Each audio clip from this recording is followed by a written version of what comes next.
Hello, welcome everyone. Good afternoon or good morning for some of you. I think we have already a good group together, and some of you may join, some others may join, but I will just get started. So welcome everyone to this PEOF session, Unlocking Global Patient Engagement Excellence. I am Liedewij Vat. I'm your moderator today, together with Paula Ray and Derek Mitchell, who would introduce themselves in a little bit. And we are as excited as you are to learn from our speakers, which are champions of the Made with Patients Award and in this initiative representatives of initiatives that won also the Made with Patients Awards. So we are here today to really learn from this community, learn from our speakers, and to exchange about what good patient engagement looks like. So welcome everyone, and feel free to say hi in the chat. I'm really curious who is here today and where you're calling in from. So feel free to say hi. All right, so I will give a brief introduction first, and then we will turn into the breakout rooms where you will learn more from our speakers. And then we have a plenary part where we will exchange also with the Champion Award winners. Last but not least, we have a co-creation moment, because I want to announce also that this was a first Made with Patients Award edition. So we have a lot to learn. So it was really a pilot. So we're here today also to learn from you how we can improve this for the next editions. Just to set the scene, the Made with Patients Award is part of a bigger mission. We are here today because we like to grow the patient engagement ecosystem.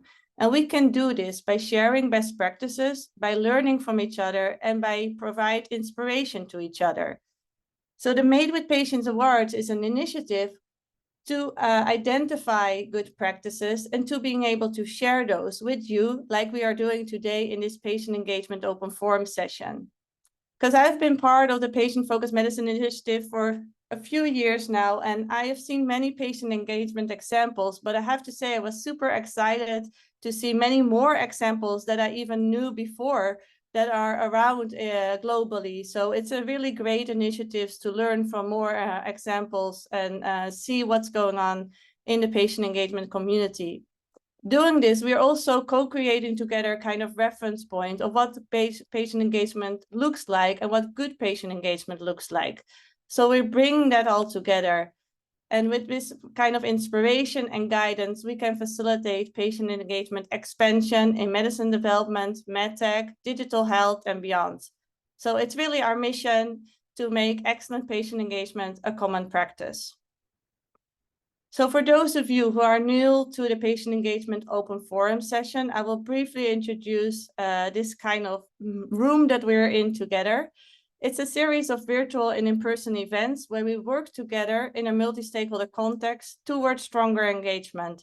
And for those of you who have joined these sessions before, you may know that this is really the multi-stakeholder event to work together towards the future of patient engagement. So we have a very diverse audience group with people from patient organizations, from industry, researchers, patient community. So welcome to you all. I'm really excited to learn from you, and I hope we have wonderful conversations and a co-creation session together. So just a few housekeeping things. We have unmuted you all to start with, but if you like to ask a question or engage in the conversation, we can always unmute you, so feel free to request that. And also please use the chat box where you can share your questions so we can ask them to the speakers. So I suggest we get started, but not before I hear from you. But we have a short poll for you to hear what you're looking for most in this session. So if you could turn to the Zoom poll, which will just pop up in your screen and let us know what you're looking for, then we have a bit of a sense of the audience today. All right, so the results are coming in. I see that the bar is still moving, so I give you a last moment to enter, and then I will show the results. I don't know if you can see that actually, but what I see now on my screen is that most of you are looking for inspiring patient engagement examples, 50%. And then there are also a few that want to get ideas to build on their patient engagement activity that they're involved in. And there is a small majority, a small group that is looking for implementing tools and principles for patient engagement, and a few that are starting patient engagement. So again, a very diverse group, and I'm sure we have something for all of you today. So with that, I will briefly introduce the Made with Patients Award before we turn into the session with the speakers. We have gathered examples from all over the world. So we asked last spring, can you share with us your great patient engagement work? And can you share with us those that should be recognized for the outstanding efforts in patient engagement? We have received 61 champion nominations from all over the world, as you can see here on this slide. We have also received 44 patient engagement initiatives that were nominated, and this could either be nominated by someone else or it could be that they have nominated themselves. Either way was possible. And as you can see here, most of these initiatives came from an area of medicines development. Now then, of course, with all these great initiatives, there was a super challenging task for the 8 patient engagement experts that we invited as part of the jury to assess those initiatives. And they were very pleased to see all the submissions and all the great nominations.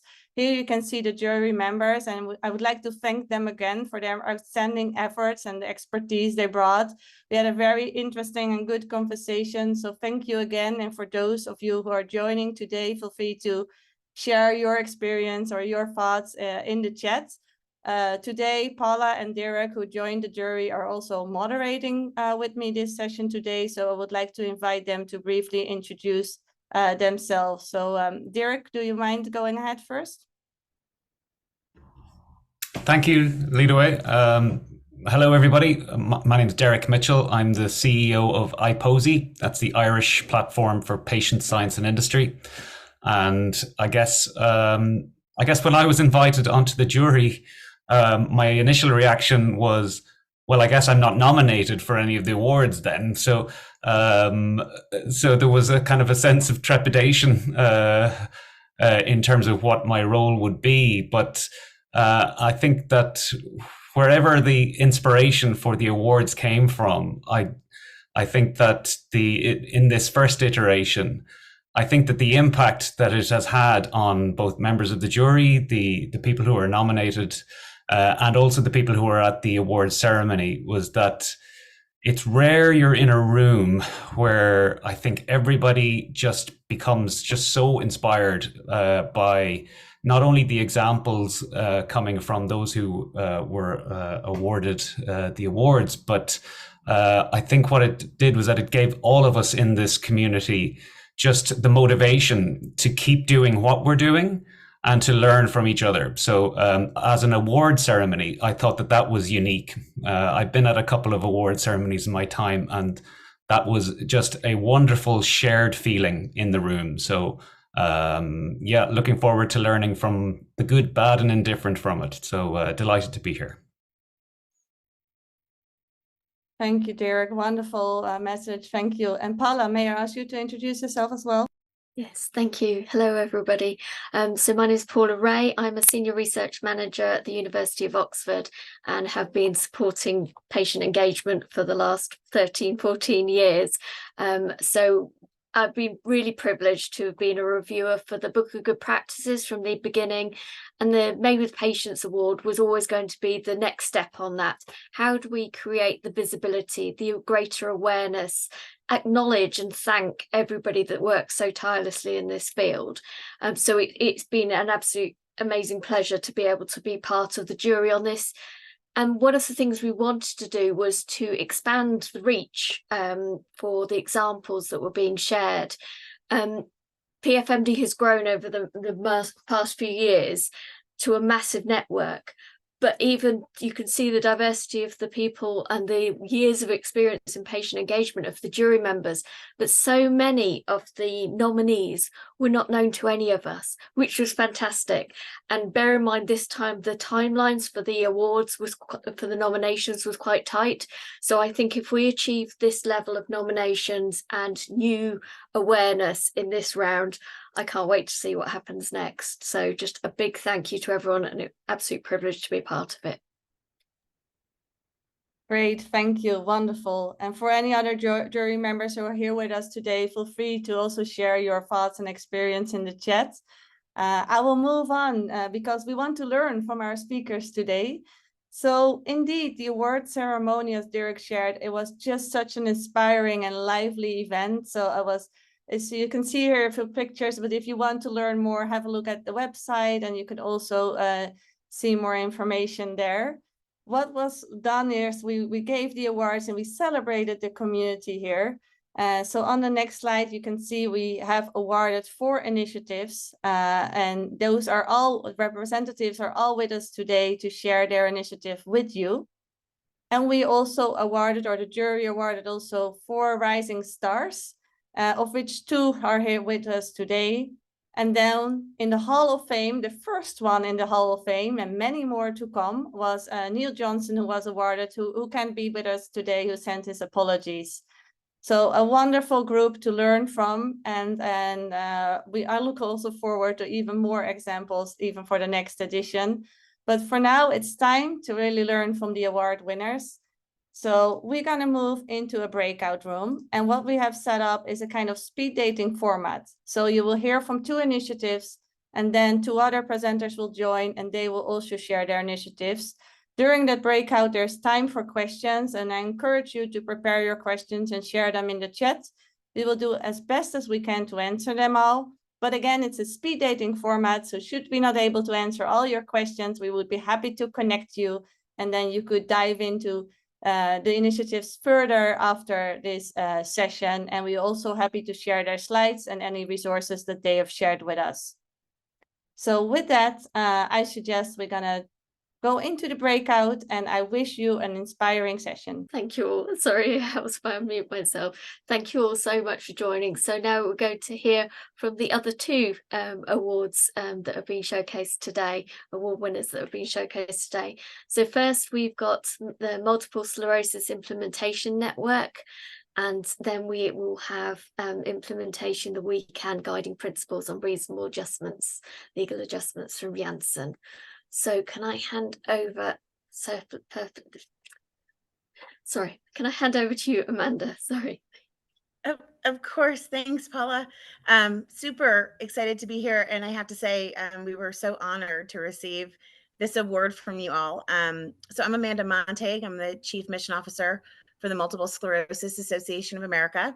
And I am really excited to share with you a little bit about the MSIN, the Multiple Sclerosis Implementation Network. So I don't know if we can move to the next slide, please. And then we can move to the next slide. Thanks. So the MSIN really came about from conversations started around 2.5 years ago between MSAA, a national MS patient advocacy organization, and Novartis around an issue that really impacts outcomes for people living with MS. There's a real health equity issue in the way that MS gets practiced and treated, depending on where you live in the United States, depending on whether or not you're seen by a community neurologist, a general neurologist, or an MS specialist. And so we were really looking to figure out how can we get the data, right, to really prove that there are good things that need to be done in terms of MS care and treatment, and hopefully even get to the point of creating some guidelines so that it shouldn't matter where you live as a person living with MS in terms of what your outcomes are going to look like. So MSIN started really out of that conversation, and subsequently we brought in academic partners. We have UT, University of Texas Houston, and University of Texas Austin as our co-PIs. The piece of what is so exciting around what we built is really how we were able to put people living with MS at the center of everything we're doing. And that's also probably what took us so long to finally get to an agreement with the parties about how we were going to unroll this. At the head of MSIN is a oversight committee, and that is power divided a third. So it's a third funders right now, that is just Novartis, a third patient advocacy organization, so MSIA, and then a third PI. The 1/3 is PIs, the principal investigators, the academic institutions, and MSA. And then the last third, most importantly, are people living with MS.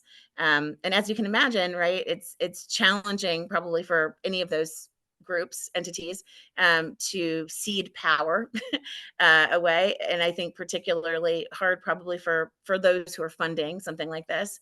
And so it took some time to get there. But once we got there, it's been absolutely brilliant and really exciting to watch what we think is going to really change the way that research can be done. So we can go to the next slide, please.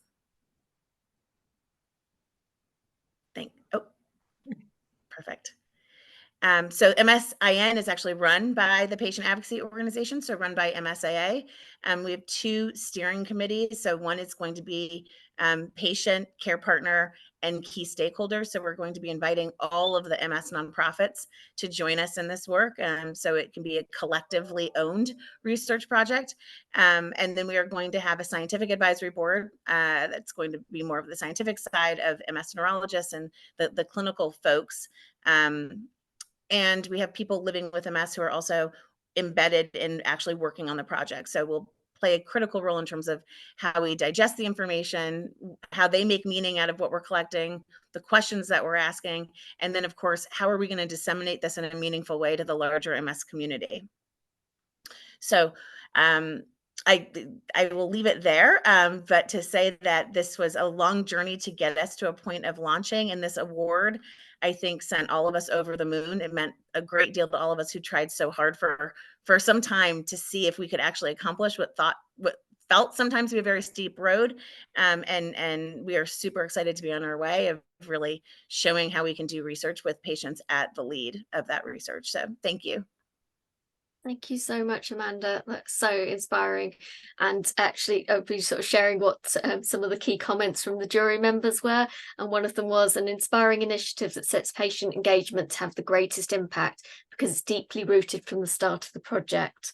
And we were very interested as jury members to see where this goes, because we felt, again, it was a great privilege to be there from the outset. So I would like to really open the floor up to everyone else for some questions for Amanda.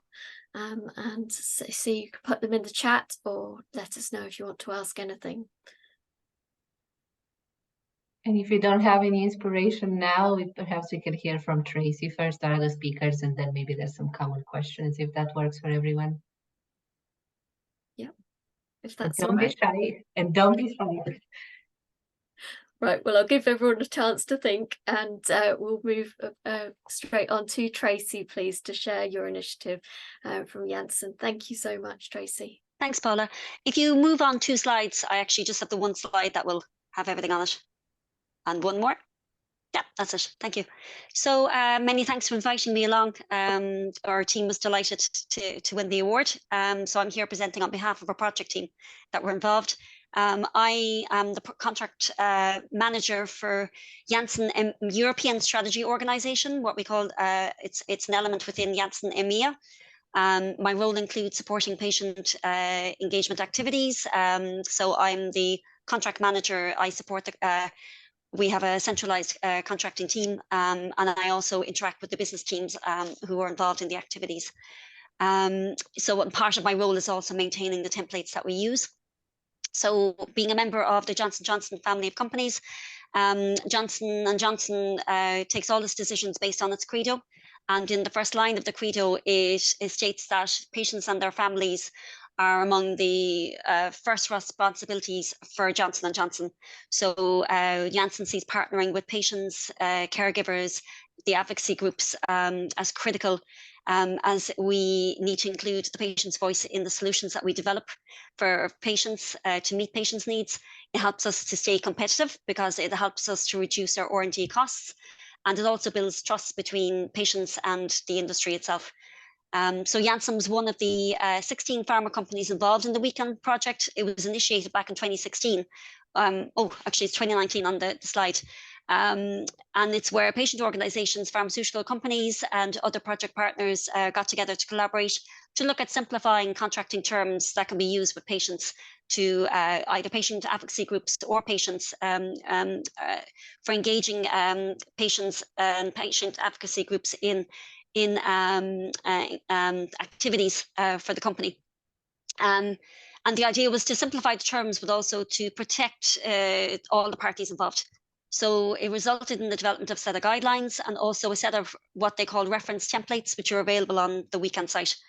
So Janssen took those learnings and we created our own suite of contract templates, which we developed to be designed to work with contracting with patient groups or with patients. Previously, we had used contract services agreements that would have been used with contracting for healthcare professionals. They were overly robust, overly compliant. They had clauses in there that were totally irrelevant to the situation that we were looking for. So they were unsuitable for what we were trying to contract for. So we developed these templates for the main activities that we engage patient groups and patients for, include a speaker agreement, consultancy agreement, advisory board agreement, a framework collaboration agreement for where we do longer projects, multiple types of tasks. We also have a very simplified letter of engagement that we contract patients directly with.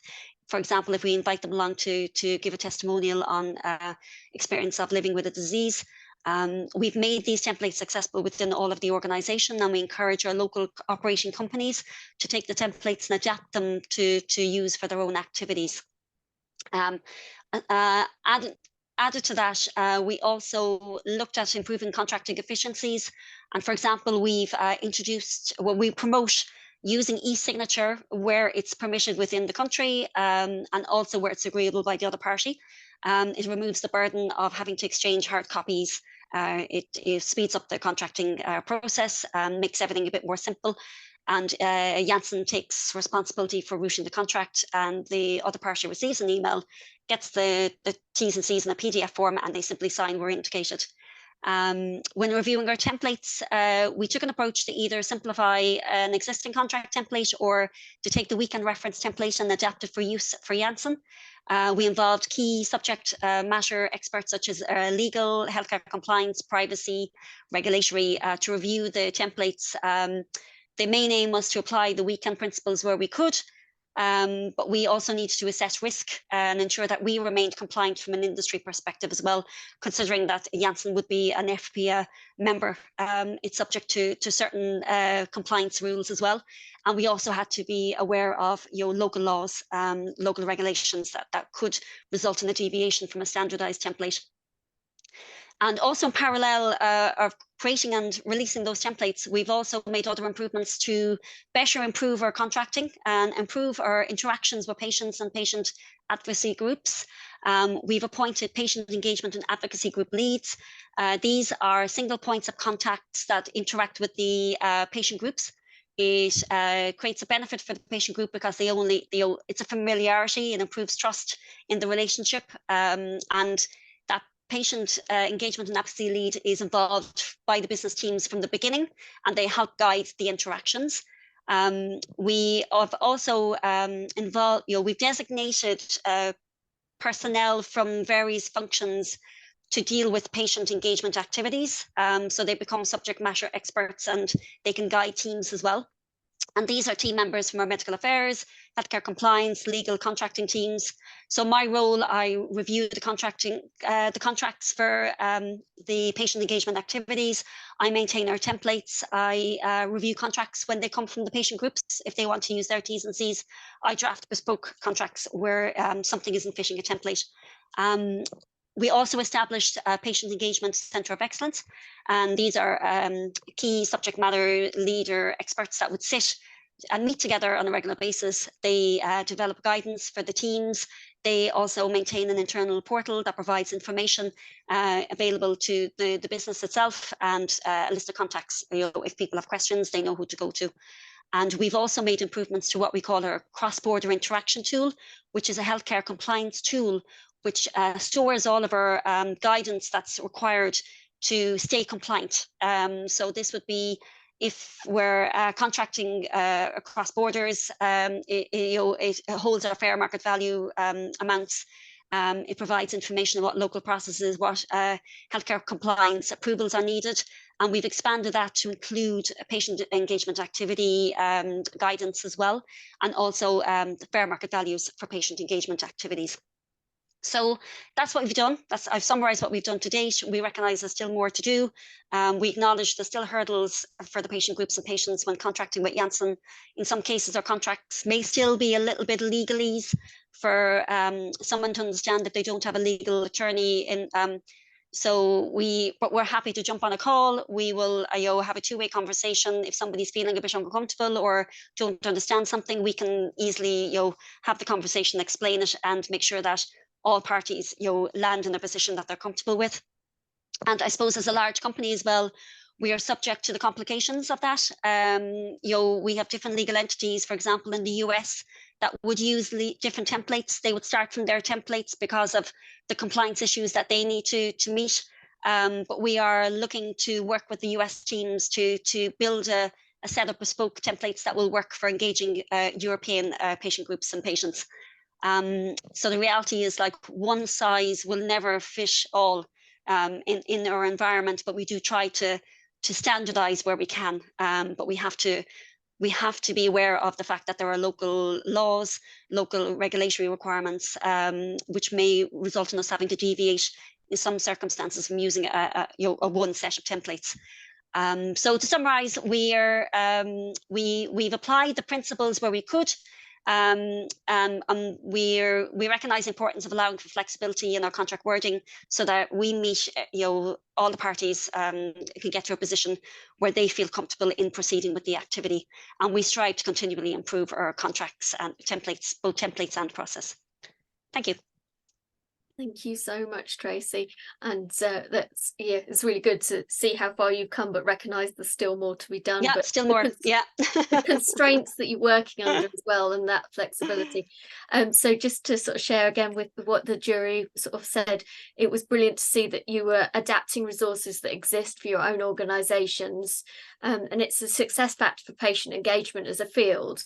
The award celebrates the defragmentation of our system. It's interesting to see Jerry's comment in the question saying that it's still very surprising that it's not standard and it's not known about. So that's another area, but hopefully sessions like this will showcase how people can use those resources and adapt them. If I can just start with one of the questions in the chat for you, Tracy, is how do you measure success and the progress of rolling out these contract templates across such a large global organization? Yeah, I suppose, so I sit within an ESO group, and the ESO group, they're the ones that develop the strategy, and then they roll the strategy down to the local operation companies within EMEA. So we get the information down as things change. But again, it's down to the local companies. They involve local legal teams in some cases. For example, the French compliance is very, very different to what would be in the UK compliance.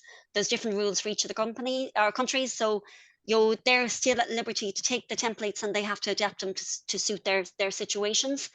But I suppose we measure success when we get the word out there that we're trying to simplify things and things get done quicker, things get done better, and there's a better outcome for everyone at the other end of it. And then the other example is the US. Again, they're subject to FDA. European contracts can be quite legal easy. US can be a whole other.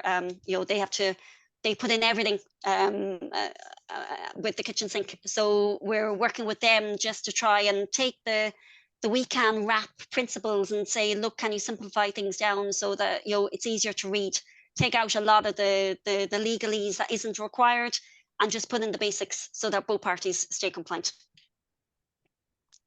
Thank you. So, and Jerry, could I perhaps bring you in just to say what you feel patients can do to make sure we can raise the profile of these agreements and existence?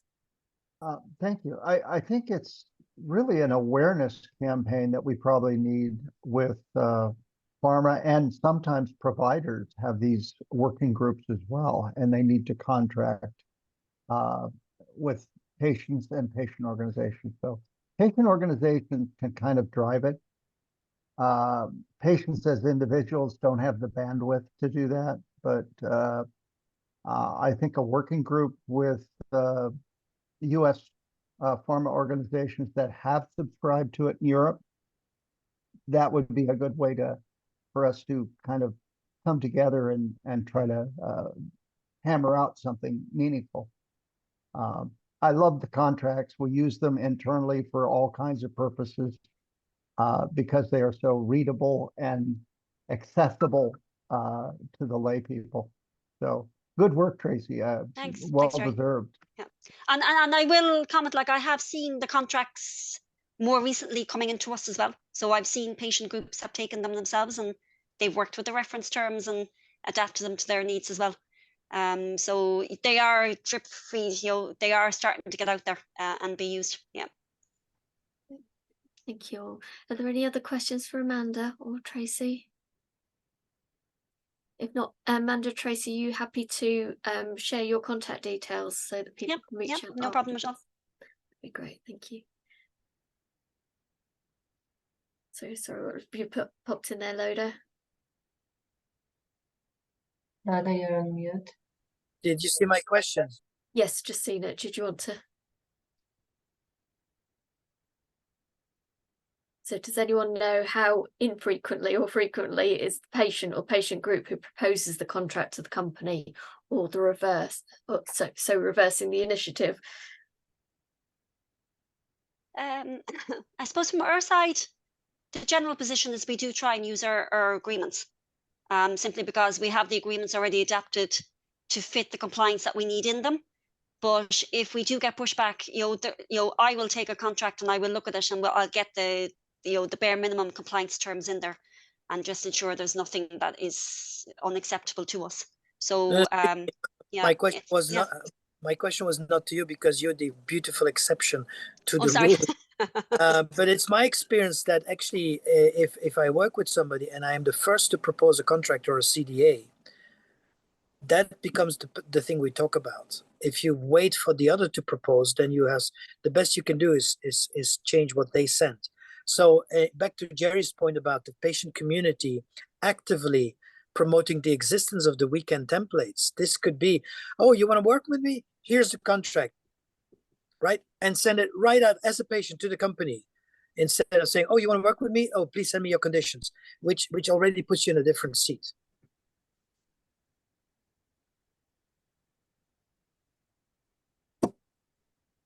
Shocking silence. I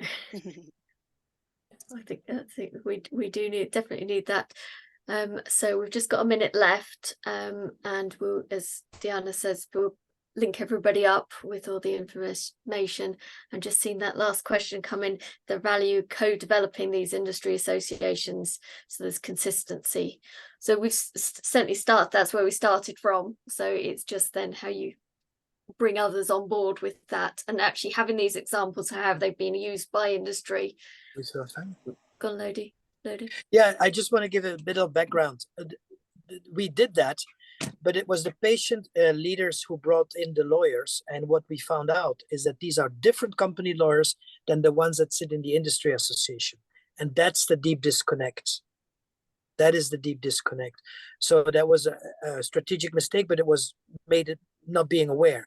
So the people that came, constructively, the 16 company lawyers of different companies, were not the ones sitting in those industry associations. And it's a little bit left hand, right hand in legal as well. So I would like to hand it over. We have two initiatives here. One is an initiative from Novartis focused on patient insight discovery and awarded for their collective intelligence. And then the other initiative is Heads Up Color, awarded as a special jury award because the jury felt that this is a full round initiative with patient engagement from the beginning towards the end. So very interesting. I look forward to learn from you. So I hand it over first to Beza to present the first initiative. Thank you so much. Hi, everyone. So I am a Global Patient Engagement Director at Novartis in Center of Excellence. And it's my daily role actually to enable systematic and consistent patient engagement. And one of the very key pieces to what we do is to be the patient voice, to elevate patient voice into decision making. And to be able to do this systematically and consistently, we clearly needed a methodology, an approach, a framework, so that it's not a burden also on the patient community, that we are not repetitively asking the same questions. We are not exhausting the patient community through primary market research, 40-minute online surveys on similar topics, a bit later, or when there's a turnover of people or different companies are asking the same question. So when we submitted the award, we submitted two core components to achieve patient insight driven decision making throughout the life cycle of our compounds systematically and consistently. One piece is Novartis I4I patient insights discovery that you can see on the slide here with the 4 steps. I4I stands for Insights for Innovation. And the thinking behind is to focus on a key challenge, let's say adherence in a certain indication, how to design a decentralized clinical trial.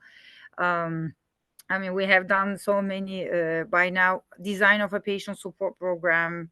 It could be many things. Role of the caregiver. You might have, there might be different pieces to understand better. And then you dive into existing evidence, pulling out what is relevant for your key business question. And in the immerse phase, also to stimulate creative thinking, we do also regularly direct engagement. So having patients to talk to specifically about that problem, that question, trying to understand and complete the missing pieces from the rest of the evidence we have already.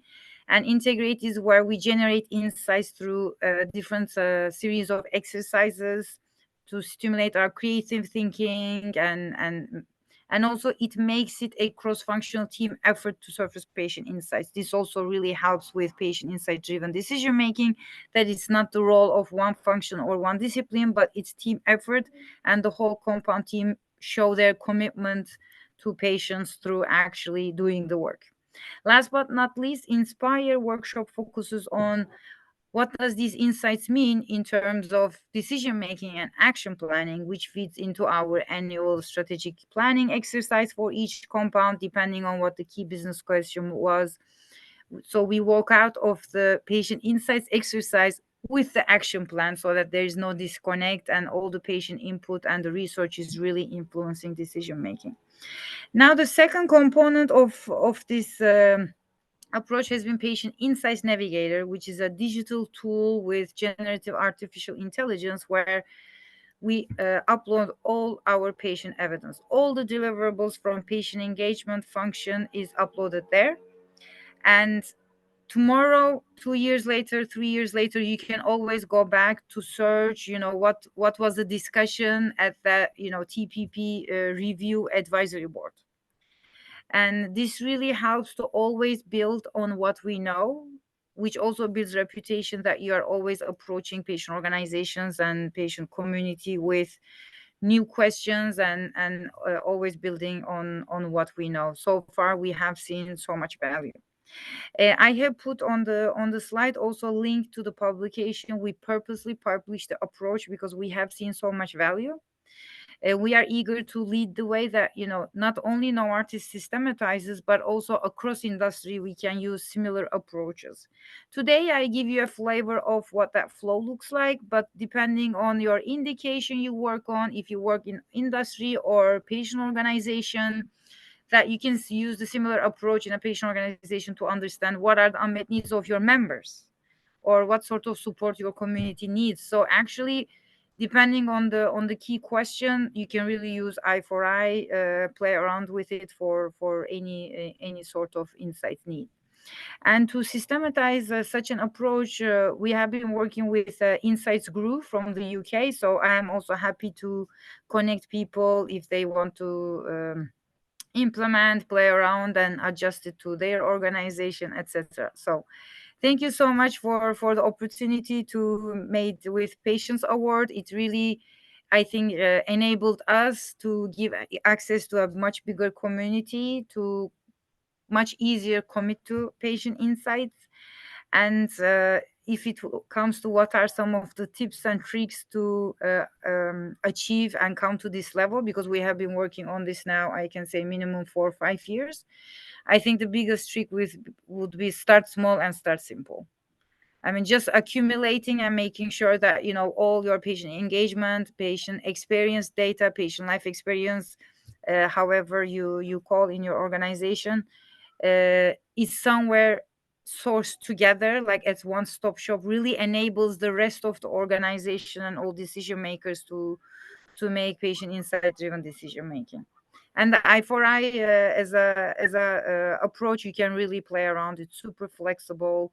We have not done one I4I exactly the same ever, and we have done over 2025 already. So I guess for today, I thought this is the best way to make benefit of this opportunity to further share. You can look through the publication, and if you want to do an I4I, learn more about the AI platform, you can reach out to me, and we can go from there. But thank you to everyone who has been supporting patient insight driven decision making so far. Thank you.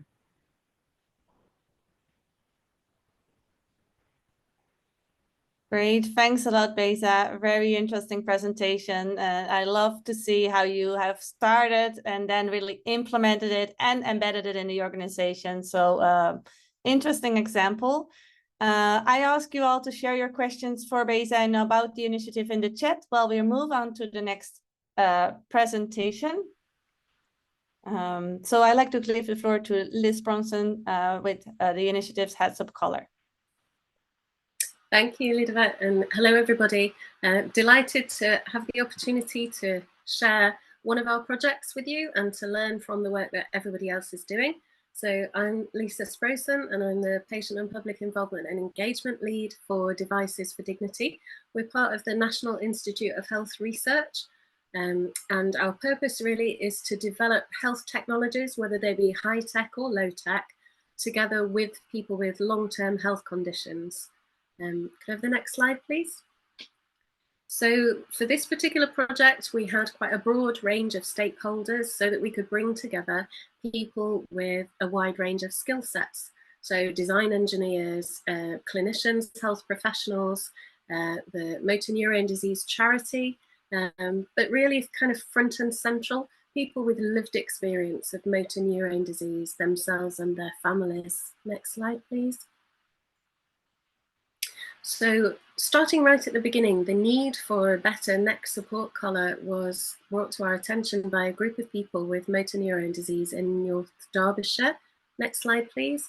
And they told us that although there were quite a few neck support collars on the market at the moment, they ranged from some which were comfortable to wear for hours at a time, but often didn't provide enough support to keep their head up so that they could make eye contact, watch television, eat and drink comfortably, and avoid neck pain. But then at the other end of the scale, there were collars which provided sufficient support, but they found them rigid and inflexible. And if they were wearing them for long periods of time, then it caused problems with their skin. So they wanted something which could combine elements of the neck collars currently available. Next slide, please. So having identified the unmet need, we then started with a series of discussions with all of these different stakeholders, but particularly people with lived experience, in order to explore what the design requirements would be for a better neck collar. I won't go into all of those at the moment, but you can see how engagement with patients and public starts to add value right from the beginning in order to try and get a device as close to fit for purpose as we can as early as possible. Next slide, please. We undertook a whole series of different kinds of involvement and engagement activities. So having kind of validated the need for a better support design and understood how it should look and feel and what it should do for people, we had a kind of sandpit event design sessions where we shared different drawings, material samples, prototypes, and learned from clinicians, patients, and family members what they liked about and disliked about different elements. We then, once the most popular design had been identified, we entered into clinical trial. So 150 collars were experienced by people and their families for several months at a time. And then again, they came and gave us feedback, and we iteratively developed that into the neck collar device. Next slide, please. So really, this is a diagram which kind of summarizes our approach at Devices for Dignity into patient and public involvement engagement. It starts right at the beginning with trying to understand fully the unmet need through the design and development process and evaluation, and input of time and resources into that at the beginning, we find incredibly valuable for smoothing the pathway to uptake and adoption and getting a device which is close to fit for purpose as we can make it. Next slide, please.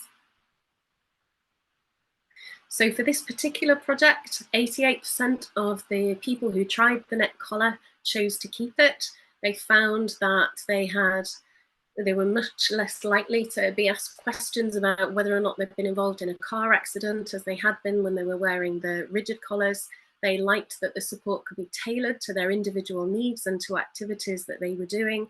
And the clinicians gave us very supportive feedback as well and wanted it to be included and made available. Next slide, please. So I'm going to skip over the impact here. So impact for patients and public, but also we were delighted to be nominated for this award. We feel that it's a good example of the approach that we take for this particular project, but it goes across all of the projects on our portfolio. And our approach each time is kind of tailored flexibly to what that particular project needs. Next slide, please. I'm going to skip over the challenges as well, just so that we can make sure that we've got time for questions and to see if people have got particular things that they're interested in. But if there are any kind of resources, publications about this project or any of the other projects on our portfolio, we've got around 40 open at the moment, then I would be delighted to hear more from anybody if you've got questions or you'd just like to hear more. Thank you for your time. Thank you, Lisa. Great presentation, and also to Beza, thank you very much. And hopefully the questions coming from this group won't be the same questions as what you received in the last one, and will be far better than the other group actually. So first question coming into is for Beza. It's from Richie Castles, and hi Richie. So he asks, what was the greatest challenge you faced in the beginning? Yeah, sure. It's a great question. So it has been the time commitment for the cross-functional team, because the culture has been that, insights function, make sure, we have insights, patient engagement ensures we have patient voice. But for truly patient-centric approach, in pharma, it requires that everybody understands patient experience, patient voice. I mean, with PFDD, clearly the direction we need to move is out there, right? So the biggest challenge has been to have 12 cross-functional team members, health economics, patient solutions, commercial development, clinical, to be around the same table and focus that time to surface patient insights, understand all the evidence, and not have it as something served on a tray by one or two. Those were delegated, so that has been one of the biggest challenges. However, I want to share also how we tackled it, because if others are trying to systematize, assuming once we did it with the people who were more open-minded about a creative process and to commit the time, they actually spread the word. And a lot of people move around medicals, they switch indication and move between compounds and divisions, and actually that spread the word a lot. We have had a lot of people who change therapeutic area they were working and come back to say, can we do an eye for an eye for this therapeutic area as well? We saw so much value in previous exercise. So with the snowball approach, the word of mouth, we finally reached success after a couple of years. Thank you, Beza. Great answer. And I'm sure Richie has many more questions, so feel free, Richie, to throw them into the chat. Question for Lisa.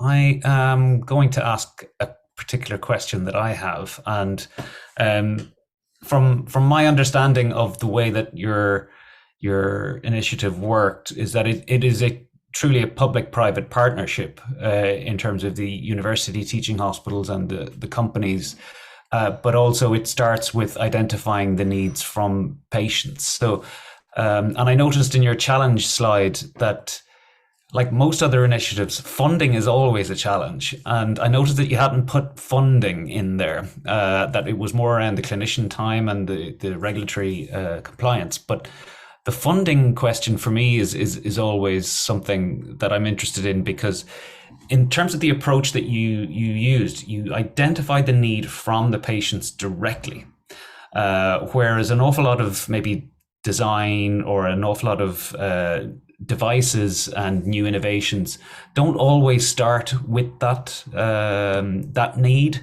and I'm wondering if funding, if funders are actually changing the way that they recognize where innovation can truly make an impact with patients, and and we've seen evidence of this coming through from other schemes. And I'm just wondering, is that something that you've experienced throughout the course of the development of your innovation? That's a great question. Thank you, Derek. Funding, yes. So funding for reimbursement of participants, what we tend to do now is to build adequate funding for that into our funding applications.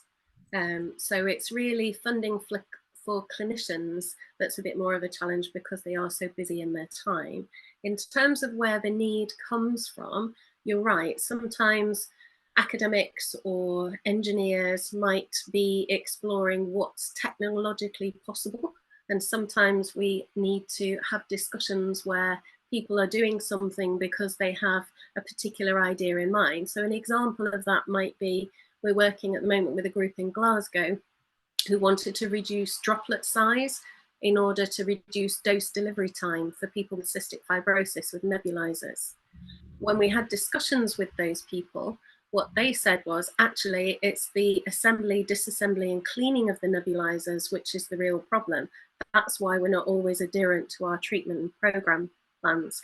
So it always has huge impact. So sometimes it isn't always that the identified and brought to us by patients. Sometimes it's a company or an academic researcher, but always we feel there's benefit in going back to the future users and doing that as broadly as possible in order to double check that everybody's on the same page in terms of what's needed.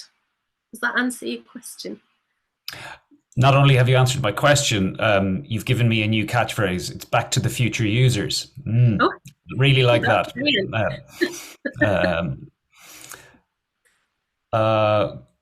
Great answer. So question here from Virginie Delage. So my understanding reading the Novartis publication is that I4I enables mostly to review existing market research results in a new way, saving costs, not to have to do more research, as many answers could be found from existing research.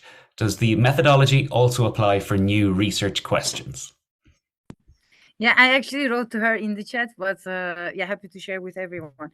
So what goes into I4I is all patient-based evidence. So not only primary market research, but social media listening, advisory board reports, any publications from patient organizations, literature review, and all sorts. So any sort of patient-based evidence goes into I4I. For new research questions, you may need to design the immersive phase more comprehensively. Like that could be a full-on round table to get like caregiver patient input, etc. Or you could actually do the additional research at the immerse phase to continue the rest of the steps for surfacing patient insights. We have had those cases to have a longer immersive phase to do further research or a full-on advisory board and pieces like that. So yeah, it works. It's not only primary market research. Just since I have the word, I saw someone ask, what is success? So I4I is a means to an end. The end is actually to have patient insight-driven decision making. So the success is actually defined by what decisions have been made different? What are we planning differently now that we have these patient insights? And we have designed cards to track that the action plan from I4I is implemented and has made value for the cross-functional team. Let's say, rather than a blister, it's boxes of pills for people with Parkinson. So we really track the decision making that patient insights go into. This is success because this is tangible way of that the insights are really driving and patient centricity is there. In terms of impact measurement, it might be a topic we are submitting for award next year. But happy to have a conversation. I think our contact details will be exchanged anyway. Thank you, Beza. I believe we're going to go back into plenary. So thank you everybody for contributing to that session, and we'll be whizzing back down the wormhole soon. Yes, thank you everyone, and see you in the plenary session where we will hear from the Champion Award winners. Welcome back everyone. I hope you enjoyed some inspiring speakers and conversations in your breakout room. Really nice to see the diversity of different initiatives. But besides initiatives, we also awarded champions, because how can you as a champion, as an individual, drive change and really support patient engagement?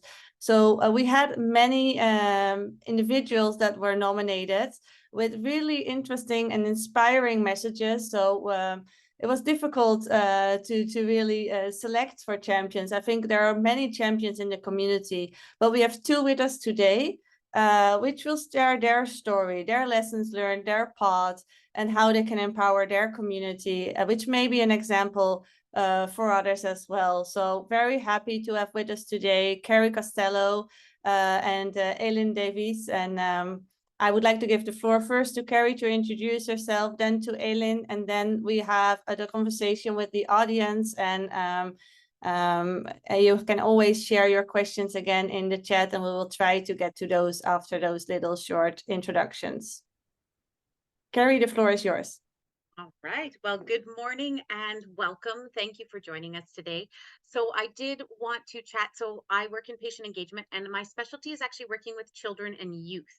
I work at the Children's Institute, or have previously. So that really is what I wanted to focus on, is how do we really get those younger voices in, especially when we're working on projects that need those younger voices. So I have worked with patients as young as 5 in quality improvement and in patient engagement initiatives.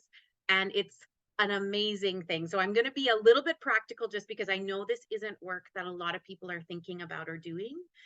But also I think that it really, some of the things that I've learned from the youth that I'm working with and from the 5-year-olds I'm working with, I think are really great to sort of share in terms of inspiring others.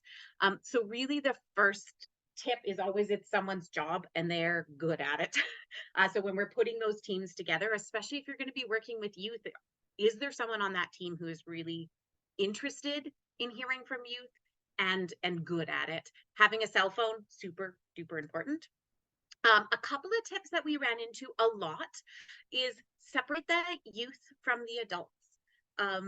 Oftentimes projects put them all in the same room, and it's super important, even if you end up bringing the youth into the adult meeting, to have some time with the youth. And we sometimes do that if we have both on a team, by just either breakout rooms if it's virtual, or physical breakout rooms if it's not virtual. But the youth, every time I have them alone, say that's super important for them. Don't have judgment built in. This is, I think, something that comes up in patient engagement, but I see it more with the youth because they aren't as far along in their journey. So a lot of times there's that judgment built in, just like, oh, we assume that they're starting to take over their healthcare. You know, I've had a student come in and nobody could answer a single question because nobody had started a transition that they expected that they had started. So it's really, really easy to come in with judgment, especially when you're talking with youth, because they come from a very different point of view. No right or wrong answers, and not looking for agreement. We talk about that a lot in our youth group, that we're not looking for people to agree. We're actually wanting everybody's answers, and that's super important, just to empower them to not just kind of nod their heads and do a thumbs up, which happens, can happen a lot with youth. Really plan on those more sensitive questions till later in the meeting. Usually it takes a while to get them warmed up.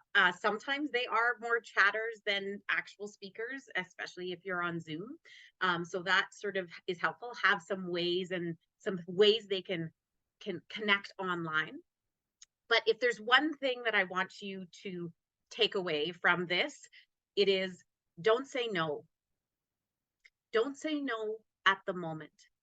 And it's hard because oftentimes people are coming in with projects that they worked hard on. They have all the background for, they've worked really hard to come up with this idea, this project. But as soon as you say no, you shut down the conversation, not just for the youth who you said no to, but usually everybody in the room. Even if you know the answer is eventually going to be no, don't say no right away. Don't justify it. Really hear and consider. Be curious. Ask questions, try and get to the bottom of why they're proposing that solution. What are they actually trying to fix? Is there a different way to fix it that actually could work? But really be careful about saying no, because it will shut down conversation, and that will be the end of your facilitated event if you have a bunch of youth with you. And in terms of this award, it really made patient engagement something to celebrate, which is, I think, very new in Canada. So I really appreciated this award for just celebrating the fact that patient engagement is here, is happening, and there is an excellence that can be strived for. I don't know if it can ever be reached, but it can certainly be strived for. So thank you very much. Thanks a lot, Carrie. Wonderful words and wonderful tips as well. Engaging youth, I think it's super interesting and important. I would love to learn more from you, but I encourage everyone to share your questions also again in the chat. And we first go to Eileen de Vries to share also her lessons learned and her experience. And looking forward to learning from you as well, Eileen.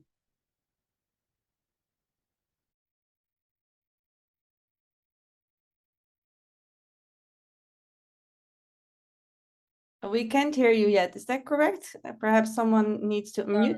There you are. Thank you. Be unmuted. Sorry about that. So thank you so much for the opportunity to join you today and share my experience. I'm very honoured to be the recipient of the PEOF Rising Star Award. As a brief intro, I began my career as a children's nurse. And it's a career choice that and a foundation that I'll be forever immensely proud of. And as Carrie alluded to and really illustrated well, working with children is a great privilege in the fact that you become their advocate and the advocate for their family in your day-to-day role as a children's nurse. And it's certainly lessons that I've, retained in all my career chapters since, as an academic, as a regulator, and now as a founder of Aperito. So while I haven't had the personal experience of living with the disease, I have had 25 years experience of advocating for patients and really promoting meaningful patient engagement. And I really want to emphasize the word meaningful there. As I've seen, I'm sure like many others, sort of the tokenism of patient engagement. And I strongly believe, in my opinion, that tokenism as a patient engagement can do more harm than having no patient engagement. So today I serve as the chair of trustees for Metabolic Support UK, an umbrella organisation for 400 inherited metabolic disorders. And within my role at Aperito, I also oversee the patient group accelerator. At Aperito, we acknowledge that we can't always invite every single patient to the table to share their voice and their experience, but we wanted to give them the tools to share the data insights that matters to them and enabling them to report what's meaningful to them. So with that, I would like to share 3 tips on what I feel that I've learned on how to promote meaningful patient engagement. So firstly, start where the patient's at, not where you're at, because very often your starting point may not be the same. So don't jump in with asking for what you want from the patient engagement. Get to understand where the patients are at and what they may want, which not always are going to be aligned, and you might have to just readdress your starting point depending on where your patient community and patient voices are. When you work with a multiple of different patient communities, some are very empowered, very well funded, very well organized, but there are a lot of patient communities that still rely on volunteers and exhausted caregivers or patients doing it in their own time in the evenings. So we have to remember that. Secondly, mind your language. And I don't mean this in terms of swear words, although that's always something to keep in mind too. What I mean is we've all experienced, even at a professional level, an overload of acronyms and many issues getting lost in translation. But your choice of language will be the difference between a successful and unsuccessful engagement. So be kind, be responsive. That means always replying on time, replying promptly, but mostly giving feedback. Don't assume knowledge and understanding, but most importantly, do not patronize the patients who are actually the experts in their own lived-in experience. And my third tip is one voice does not make a choir. As with all things in life and human beings, our experience, our emotions, our expectations, our opinions, our preferences, and our red lines are often very, very individual and very different across the board. Therefore, only seeking the opinion of one, most likely highly engaged, well-informed, well-connected individual does not equate to a meaningful patient engagement.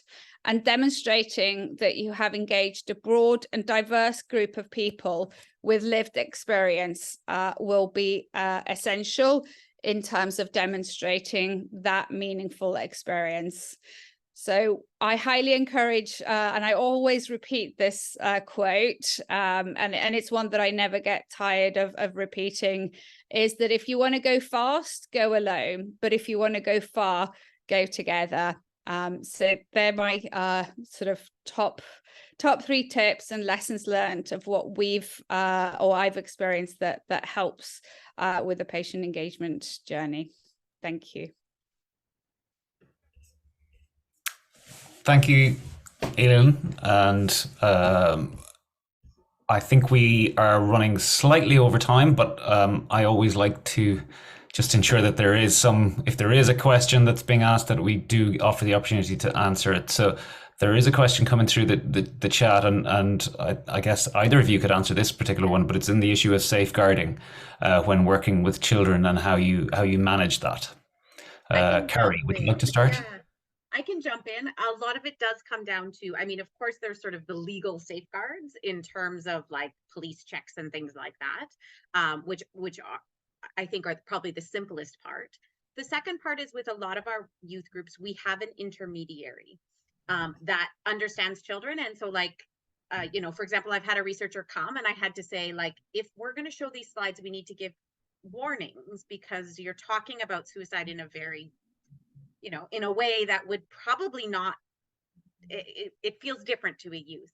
So we often have an intermediary that is sort of doing those checks, doing those double checks, that knows the group of youth you're walking into, so that we can help make sure that the information is appropriate and things like that. That is sort of, again, it comes back to it's someone's job and they're good at it. So they have experience, they can really be that intermediary. So those would be my 2 biggest things, especially if you have a group where the researchers are not that experienced working with patients or with youth, then having somebody who is to just balance it out a little, and that can help balance the power as well. Elin, go ahead. Yeah, maybe I just add, consent and assent are really important, and Carrie's really explained really well how you can sort of put the processes in place to protect them. But I really want to advocate again what something Carrie said at the beginning, is that children can be safeguarded in a way that allows them the freedom to convey their own expressions, because children living with life-limiting or life-threatening illnesses often don't want to say things in front of their parents or people that know them, because they're worried about guilt or fear of sort of being honest in front of their parents. So I think it's really important to safeguard, yes, but allow the freedom for them to speak independently. I think that's a really key point, is most of the youth I talk to do not want to make their parents feel guilty. That's like a huge, big thing, or their caregivers. So I think that's great. The question in the chat about police checks for researchers, if they are interacting with youth, we usually just get it done. Now, if you're a clinician researcher and you work with children, you've got it done already. So we haven't found that to be that difficult, but we do really, anybody in patient engagement should be doing some sort of check. I know in Canada we have sort of, or my province, we have sort of adults who are vulnerable checks as well as child who are vulnerable checks. So getting those in place, I mean, there's a cost involved, there's a little bit of time involved, but it's super important just to make sure. Thank you both. I'm just conscious of time, but thank you both for your excellent answers. It probably even reinforces the feeling that I have that both of you were nominated in the wrong category and should have been in the Hall of Fame category, if I'm being honest. So I'm going to hand over for the co-creation session, but thank you both for your excellent presentations and your fantastic initiatives. Well done, both. Thank you, Derek, for moderating, and thank you to all the speakers for these inspiring sessions. Really enjoyed listening to you, and thank you for the audience for your questions. We have a few minutes left, and as I said at the beginning, this was the first Made with Patients Award edition. It was a pilot, so we really like to learn from you as well in making this even better for the next editions. So with that, we have a few minutes left to co-create the next editions with you. So for that, we are having a couple of questions that we like to ask on the next slides. So share with us, like, where should we find examples if we want to increase diversity? For example, more examples in medicines beyond medicines development. Happy to hear from you where we should go for patient engagement examples. Also, one of the questions, what kind of award category should we perhaps look into? This year we had a couple of categories that were suggested during earlier PEOF sessions. Is there anything you'd like to add or to keep? And then in terms of publications, if we wish to share those examples with a bigger audience, what kind of examples would you like to see published? What should we look for? And anything else you'd like to add? So with that, we are moving to a group map. For those of you who are new to group map, there will be a link in the chat. There you can enter with your email address. It's best to use your computer. And then you could enter the space where you see the questions and can share your ideas with us. So I will give you a moment to go to group map. The link is now in the chat. And then we will share the screen with the initiatives that or with the ideas that you are sharing with us. If you see something that you really like, then you can always like that one with the thumbs up one.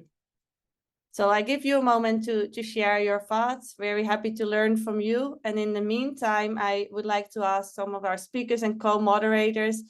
Paula, I know you're with us today as well. I'm just curious, anything you'd like to share with us? What do you like to see next edition? Yes, so it was more thinking about what would be useful. As you say, last time round, the nomination process was quite short. So the awareness maybe didn't go as far. We were surprised at how far it went, judging by the nominations. But if there are different routes that we could use to help people understand that they can nominate not only themselves, but others. And that can be members of the public, patients, patient engagement leads, staff members.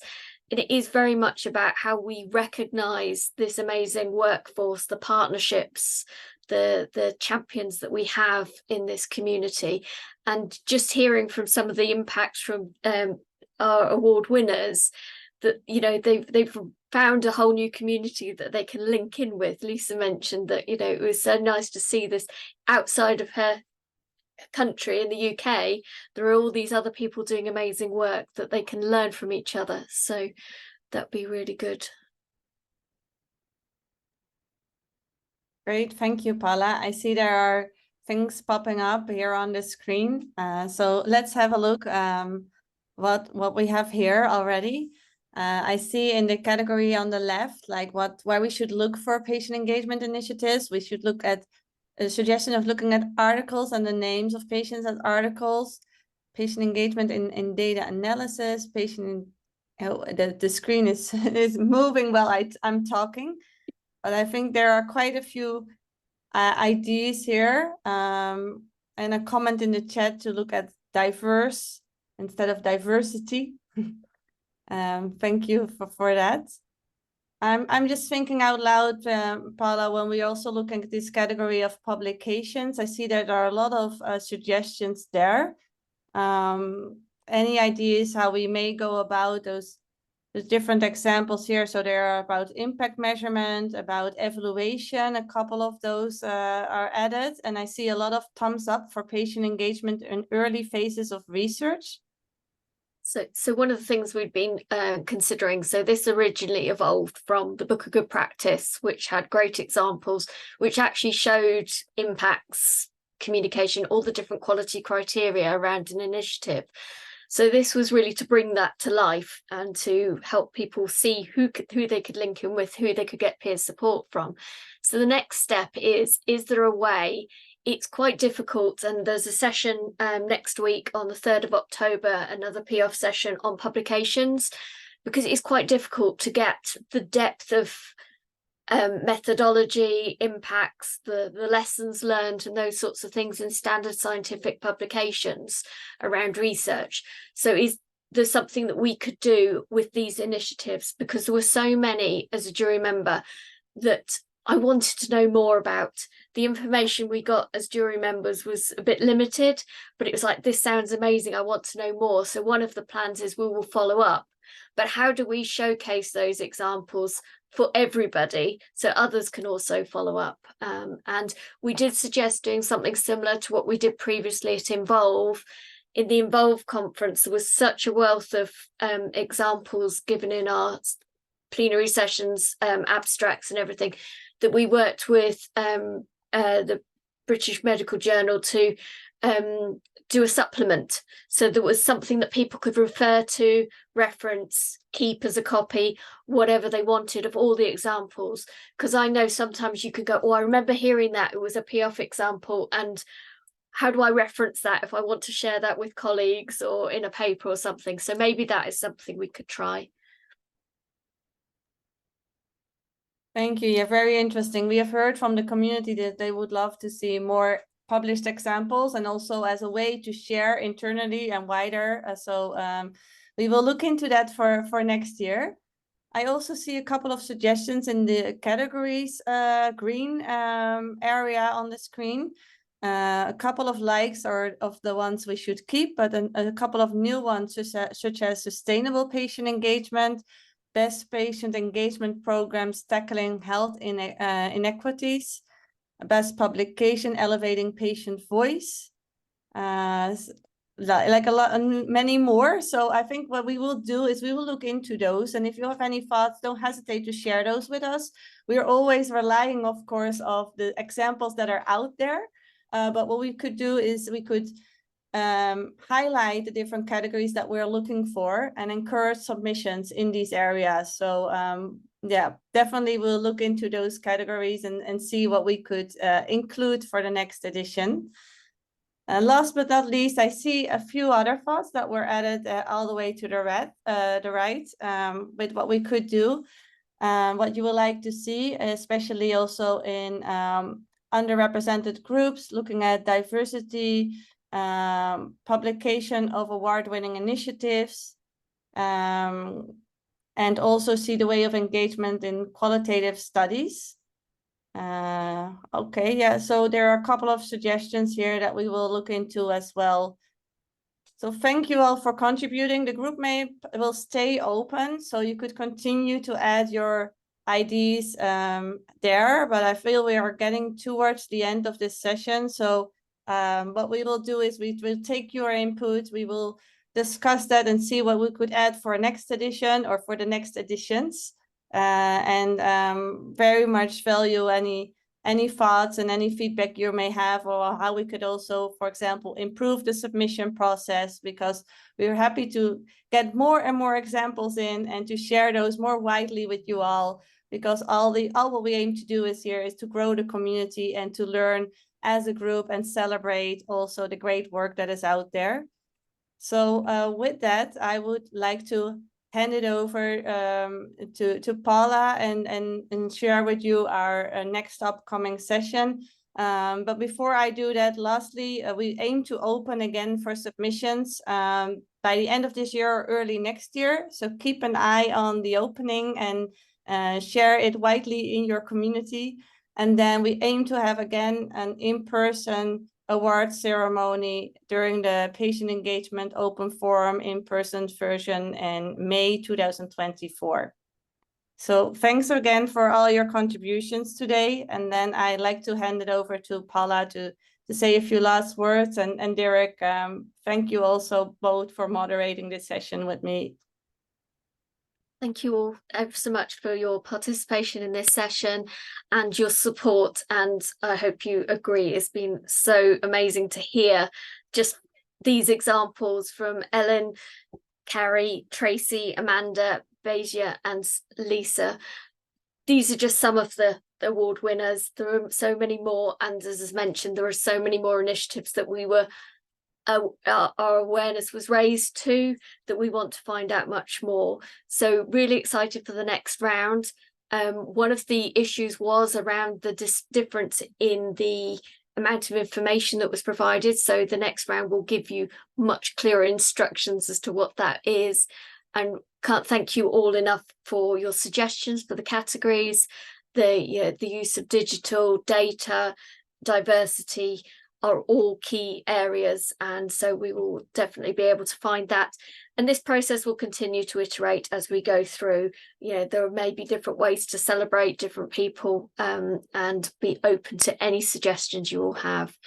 And the final thing from me is just to say a massive thank you to the PFMD team, because the way they arrange all the work that goes on in the background to these sessions is amazing, and it makes our job so easy to do. And it's a pleasure to be seeing so many people here today. And thank you all again.